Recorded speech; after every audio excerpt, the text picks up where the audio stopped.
There was once upon a time a husband who had 3 sons. He had no property to bequeath to them, and no means of putting them in a way of getting a living, and did not know what to do, so he said they had his leave to take anything they most fancied, and to go any place they best liked. He would gladly accompany them for some part of their way, he said, and that he did.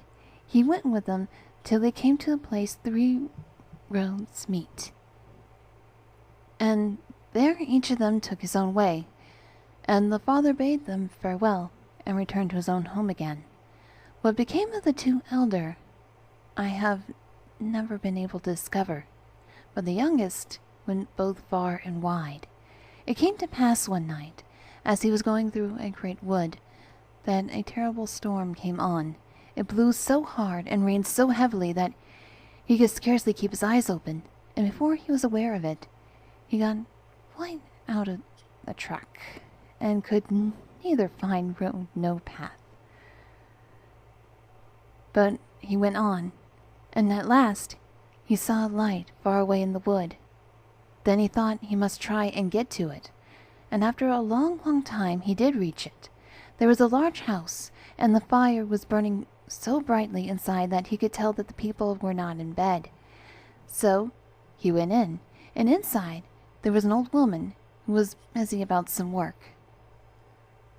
"Good evening, mother," said the youth. "Good evening," said the old woman. "Well-to-do, it's a terrible weather outside tonight," said the young fellow. "Indeed it is," said the old woman. "Can I sleep here and have shelter for the night?" asked the youth. "It would not be good for you to sleep here," said the old hag, "for if the people of the house come home and find you, they'll kill you both and me." "What kind of people are they, then, who dwell here?" said the youth. "Oh, robbers and rabble, that sort," said the old woman. "They stole me away when I was little, and I have had to keep the house for them ever since."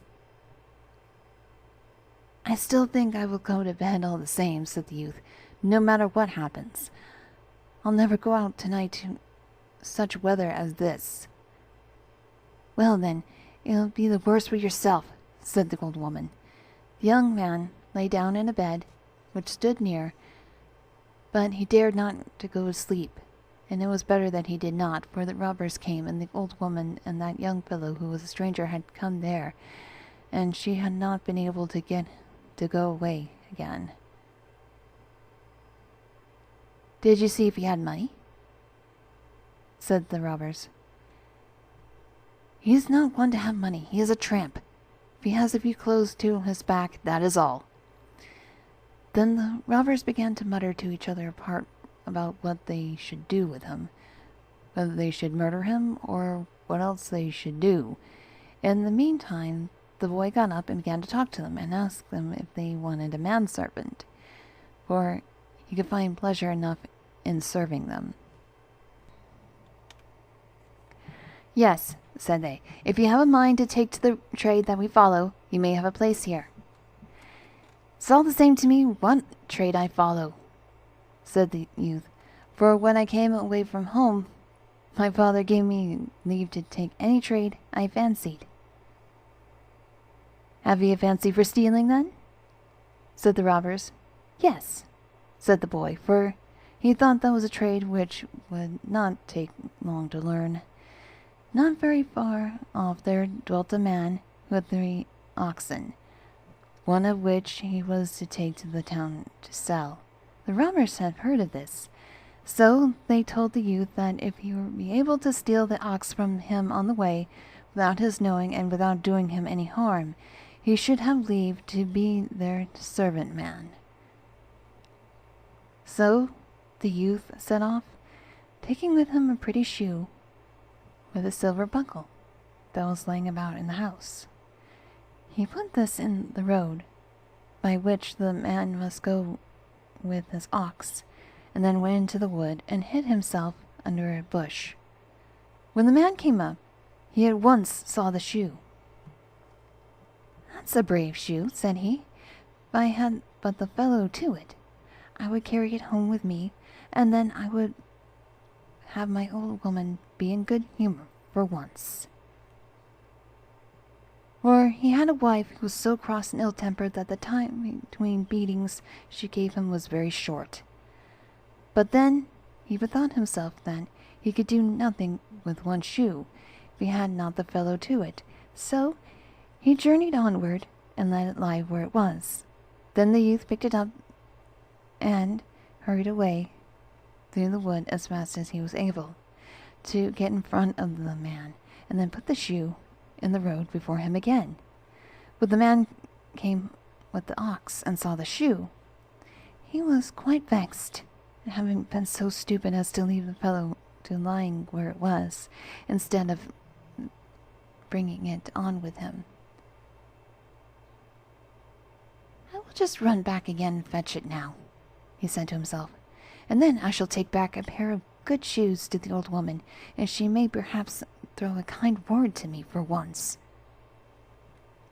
So he went and searched for the other shoe for a long, long time, but no shoe was to be found, and at last he was forced to go back with the one which he had. In the meantime the youth had taken the ox and had gone off with it. When the man got there and found that his ox was gone, he began to weep and wail, for he was afraid that when his old woman got to know, she would be the death of him.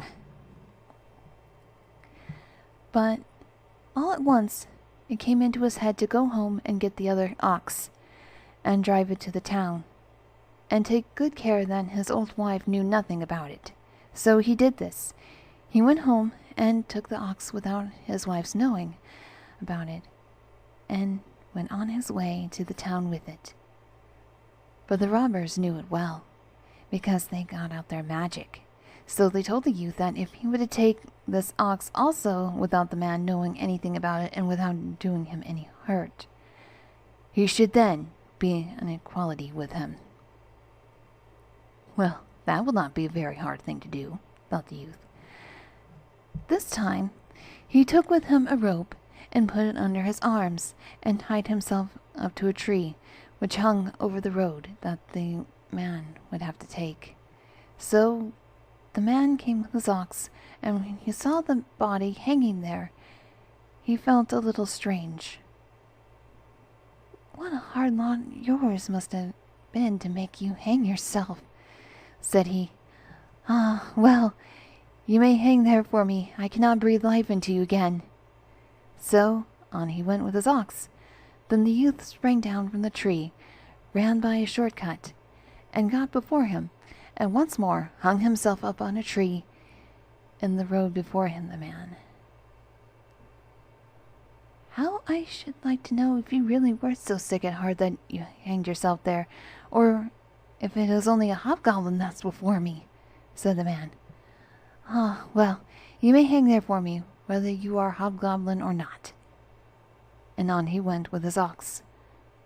Once more the youth did just as he had done twice already, jumped down from the tree, ran by a short cut through the wood, and again hanged himself in the very middle of the road before him.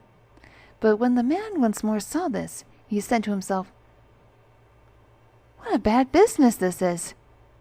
Can they all have been so heavy-hearted that they have all three hanged themselves?